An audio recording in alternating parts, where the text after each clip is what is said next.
Hi, my name's Joseph Schneier, and I'm a serial entrepreneur, which means I fall in love a lot. Not with new people, but with ideas. I fall regularly in love with big, complicated, audacious problems. If a problem starts to keep me up a lot at night, if I say to myself over and over again, why hasn't this problem been solved? Then I create a business to try to solve it. One of my mentors is a woman named Esther Dyson. And she told me something a few years ago that has stuck with me. She said, I'm tired of people talking about being an entrepreneur. I want to know what problem you're working on. What problem are you solving? For the past 20 years, I've had the privilege of working in technology in the fields of education, language, healthcare, workforce development, and now insurance. I've been lucky to be able to work on problems like how do you create a foreign language company that can convince Americans that they can actually learn a foreign language? Or how do you create an application that can help college students to be more honest with their doctors about their alcohol consumption? Or shift that same doctor to not shame that same college student for telling the truth. And that part was a little bit harder. It was after about company 2 or 3 that I started to notice that there was a through line between all of the companies that I was working on. How do you get people to change a belief so that they can change a behavior? And that I found that while the problems were different, the solution was almost always the same. You have to be willing to work with people where they're at, not hope that they believe something different than what they actually believe. So if you're working on a gaming application for the FBI, for instance, to teach about unconscious bias, you need to understand what they believe about crime scenes. Or when we were working with people who are HIV positive but not adherent to their medications, we had to be willing to listen to them and respect why they weren't taking their medication. I learned that if you brought compassion and understanding to your audience, you were able to take them on a journey that would lead to behavioral change. 2.5 years ago, I founded my latest company, Trusty Care, and our mission is reducing the rates of bankruptcy among older adults because of out-of-pocket healthcare costs. The good news is that we've found that for almost every older adult, there's a solution to them affording care. The problem currently is that people are not getting the right information at the right time to make the right choices. And what makes this problem particularly enticing to me is that we have to not only meet these older adults where they're at, we also have to meet this big, messy, dysfunctional healthcare system where it's at and find ways to help it to change. Now, the one thing I know for sure is that there's no silver bullet. There's no magic in solving this problem. Medicare is incredibly complicated and confusing. In fact, 25% of the people that are on Medicare believe they cannot afford their medications, so don't take them as prescribed.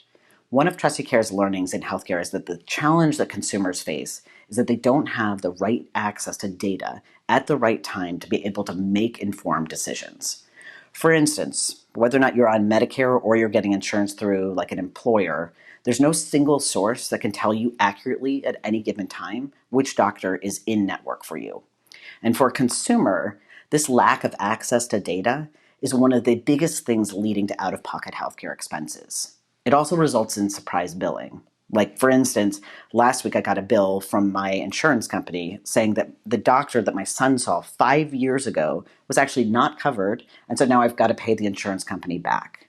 Now imagine if that surprise bill was sent to a senior who is living on a fixed income. The financial and emotional burden can be devastating.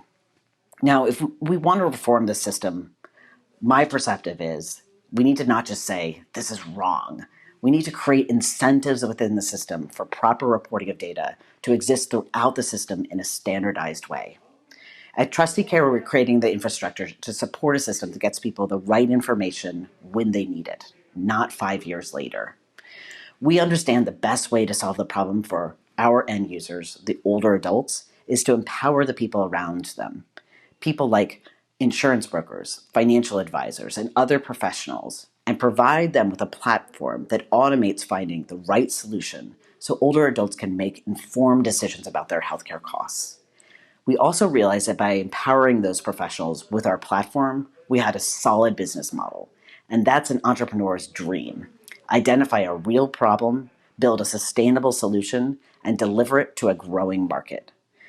Through this work, I've become fascinated with the idea that insurance navigation can be a pathway to produce societal change. which admittedly is not a sentence that is frequently uttered. So my wife is a trans woman. She's also the smartest person that I know. She's a professor of biology, and she literally has every minute of her day mapped out, from 5 a.m. until when she goes to bed at 10 p.m. She spends her free time reading about ancient Greece or statistics, or trying to convince me to watch movies from the 1920s to the 1930s. She also grew up incredibly poor. She learned how to kill a rattlesnake when she was 5 years old. And before she went back to school at 25, she did crazy jobs like cross-country truck driver. She was a prison guard. She worked for a couple years as a nursing assistant in a hospital.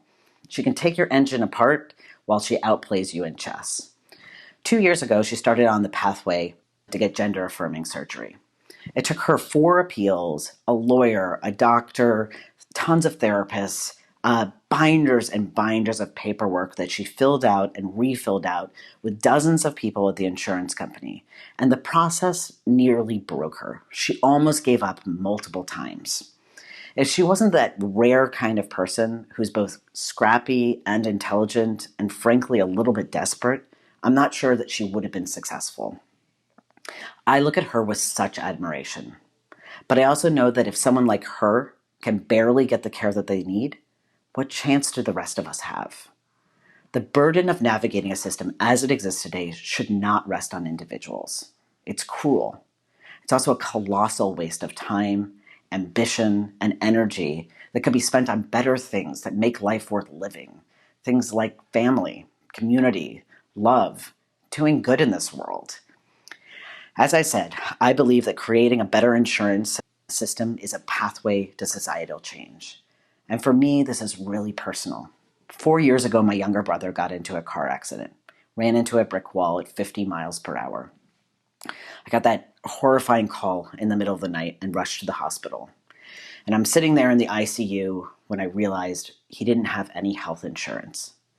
No family should have to face the terror we did of trying to navigate potentially crippling costs while also wondering if your loved one is going to even survive. I believe that by transforming health insurance, we can move our society one huge step closer to being kind and compassionate. And that, for me, is a problem worth falling in love with. And I hope you'll join me.